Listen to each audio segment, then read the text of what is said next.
जय श्री कृष्णा दोस्तों। अष्टावक्र गीता के तीसरे प्रसंग में हम लोग आगे बढ़ते हैं। अष्टावक्र जी राजा जनक से यही जानना चाहते हैं कि कहीं उनमें भोग वासना तो शेष नहीं है। यहाँ तक हमने कल के वीडियो में पढ़ लिया था। अब आगे वे कहते हैं कि जो धीर पुरुष होते हैं, जो आत्मज्ञानी हो गए होते हैं, उन्हें भी कष्ट तो होता ही है, लेकिन वे कष्ट को किस प्रकार से देखते हैं उसको आज की इस वीडियो में हम लोग जानेंगे। तो चलिए प्रारंभ करते हैं। अगला सूत्र, धीरस्तु भोज्यमानोपि पीड्यमानोपि सर्वदा आत्मानं केवलम पश्यन् तुष्यसि न कुप्यति। अर्थात जो धीर पुरुष होते हैं वे समस्त भोगों को, समस्त कष्ट को भोगते हुए, पीड़ित होते हुए भी नित्य केवल आत्मा को देखता हुआ न प्रसन्न होता है और न ही क्रुद्ध होता है। जो धैर्यवान पुरुष होते हैं, जिनमें धैर्य अधिक होता है, जो आत्मज्ञानी होते हैं, उन्हें भी इस संसार में रह करके कष्ट और दुखों का सामना तो करना ही पड़ता है। उनके जीवन में भी शारीरिक और मानसिक कष्ट आते हैं। उनको हम अभी उदाहरण के माध्यम से समझेंगे। जो आत्मज्ञानी होते हैं वे अपने जीवन में आने वाले कष्टों और पीड़ाओं को किस प्रकार से देखते हैं और किस प्रकार से उनका सामना करते हैं, उसको आज हम लोग जानेंगे। तो अष्टावक्र जी कहते हैं कि जो धैर्य पुरुष होते हैं वे प्रसन्नता और क्रोध आदि उनके मन के धर्म होते हैं। वे किसी भी परिस्थिति में समान रहते हैं, चाहे दुख हो या फिर सुख हो। प्रसन्नता और क्रोध आदि मन के धर्म होते हैं जो अहंकार के कारण अपना प्रभाव दिखाते हैं। अज्ञानी का जीवन मन और अहंकार से ही चलता है, इसलिए उनको इसका अनुभव होना स्वाभाविक है। जो सांसारिक मनुष्य होते हैं, जिन्हें आत्मज्ञान नहीं हुआ होता है, उनके जीवन में यदि कोई कठिनाई या परेशानी आती है या फिर कोई दुख आ जाता है, तो उनके जो मन की स्वाभाविक स्थिति होती है, स्वाभाविक गुण होता है, जैसे कि विपरीत कार्य होने पर, उनके मन का न होने पर वे क्रोध करने लगते हैं, या फिर बहुत अधिक कुछ अच्छा हो जाए उनके जीवन में तो बहुत अधिक प्रसन्न हो जाते हैं।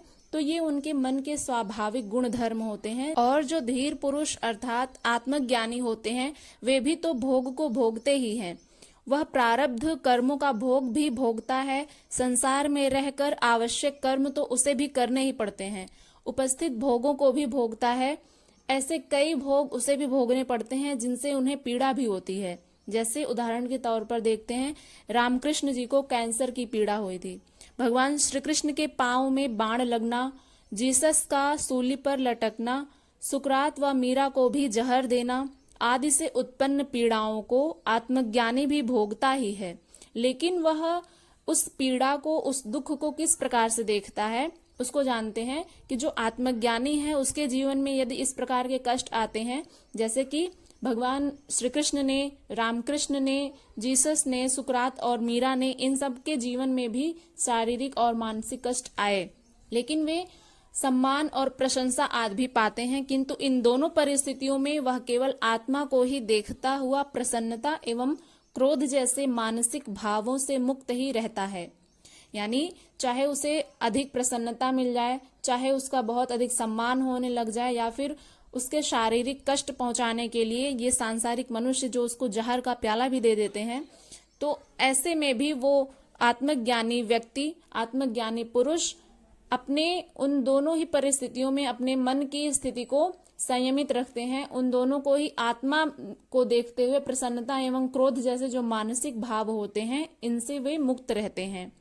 ये भाव उन्हें प्रभावित नहीं करते हैं। यदि ये प्रभावित करते हैं तो ज्ञानी के लिए यह आश्चर्य ही है, और यह पता लगाया जा सकता है कि उसे अभी ज्ञान नहीं प्राप्त हुआ है, क्योंकि जो आत्मज्ञानी होते हैं वे हर परिस्थितियों में सामान्य रहते हैं। अगले सूत्र में ऋषि अष्टावक्र जी कहते हैं, चेष्ट मानम शरीरम स्वम पश्यत्यन्य शरीरवत संस्तवे चापि निंदायाम कथम क्षुभ्येन महाशयः। अर्थात जो अपने चेष्टारत शरीर को दूसरे के शरीर की भांति देखता है, वह महाशय पुरुष स्तुति और निंदा में भी कैसे क्षोभ को प्राप्त होता है। क्षोभ यानी दुख। तो जो चेष्टारत शरीर को दूसरे के शरीर की भांति देखता है, अपने चेष्टारत शरीर को दूसरे के शरीर की भांति देखता है, वह महाशय पुरुष स्तुति और निंदा में भी कैसे क्षोभ को प्राप्त होता है। अष्टावक्र जी कहते हैं कि आत्मज्ञान के बाद यह शरीर आत्मा से भिन्न ज्ञात होने लगता है। ज्ञानी फिर आत्मा को ही अपना स्वरूप मानता है, शरीर को नहीं। ज्ञान के बाद भी उसका शरीर तो चेष्टारत रहता ही है। शरीर के चेष्टारत रहने से उसे स्तुति और निंदा भी प्राप्त होती है। जैसे हमने एक वीडियो में जाना था कि जब व्यक्ति को आत्मज्ञान हो जाता है तो यह जरूरी नहीं कि उसका देह का त्याग भी उसी वक्त हो जाए। वह अपने जीवन यापन के लिए इस संसार में रहता है, लेकिन इस संसार में रहते हुए इस संसार को देखने का नजरिया उसका बदल जाता है। तो इसलिए जबकि वो शरीर को धारण किए हुए है, तो शरीर को धारण किए हुए रहने के कारण उसे स्तुति और निंदा भी प्राप्त होती है, किंतु ज्ञानी अपने को इस शरीर से भिन्न मानता है। तो ये जो स्तुति और निंदा के विषय हैं ये तो शरीर के होते हैं। तो यहाँ पर जो ज्ञानी व्यक्ति होते हैं वे अपने आप को शरीर से भिन्न मानते हैं। वे स्वयं को शरीर मानते ही नहीं है, स्वयं को वे आत्मा मानते हैं। तो जिससे वह स्तुति और निंदा से क्षोभ को प्राप्त नहीं होते हैं।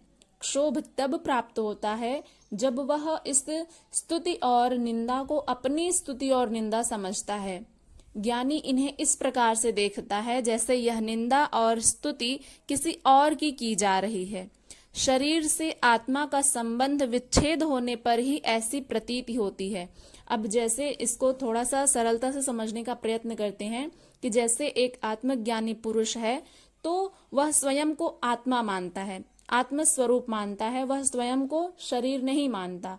अब जबकि उसे आत्मज्ञान हो चुका है तो इस संसार में रहते हुए जबकि वह शरीर को धारण किए हुए है, तो इस शरीर को धारण किए हुए रहने के नाते उसे स्तुति और निंदा भी मिलती है, लेकिन वो स्वयं को शरीर तो मानते नहीं है। इस नाते उन्हें क्षोभ नहीं होता है, क्योंकि ये जो स्तुति और निंदा है ये तो शरीर को मिलते हैं, तो वे अपने आप को शरीर मानते ही नहीं है। और यह कैसे होता है कि आत्मज्ञान को प्राप्त होने के पश्चात ही मनुष्य स्वयं को आत्मा मानता है। तो ये निंदा और स्तुति उन्हें ऐसा लगता है कि ये किसी और की जा रही है। तो यह शरीर से आत्मा का संबंध विच्छेद होने पर ही ऐसी प्रतीति होती है। यदि ज्ञानी को भी ऐसा क्षोभ होता है तो इसका अर्थ है कि उसे अभी ज्ञान नहीं हुआ है, उसे ज्ञानी होने का भ्रम हुआ है कि उसे ज्ञान हो गया है, लेकिन ऐसा नहीं होता है। जो आत्मज्ञानी होते हैं उन्हें इनका अंतर समझ में आ जाता है कि ये स्तुति और निंदा शरीर की जा रही होती है, ना कि आत्मा की, क्योंकि आत्मा इनके बंधन में नहीं बंध सकती है। ना तो वो स्तुति में प्रसन्न रहती है, ना ही वो निंदा में प्रसन्न रहती है। तो जो आत्मज्ञानी होते हैं वे दोनों ही परिस्थितियों में समान रहते हैं और इनको वे किस प्रकार से देखते हैं कि जैसे यह निंदा और स्तुति किसी और की जा रही है। तो आशा करते हैं कि ये श्लोक आपको अच्छे से समझ में आ गए होंगे। ऋषि अष्टावक्र जी के जो उपदेश हैं इसको हम लोग आगे भी पढ़ेंगे। ये वीडियो यदि आपको पसंद आई हो तो इसे लाइक करिएगा। चैनल पर यदि पहली बार विजिट कर रहे हैं तो सब्सक्राइब करके बेल आइकन को प्रेस कर लीजिएगा ताकि आने वाली हर वीडियो की नोटिफिकेशन सबसे पहले आप तक पहुंचे। मिलते हैं नेक्स्ट वीडियो के साथ, तब तक के लिए अपना ध्यान रखिएगा और इसके बारे में फीडबैक जरूर दीजिएगा। चलिए मिलते हैं नेक्स्ट वीडियो के साथ। हरे कृष्णा।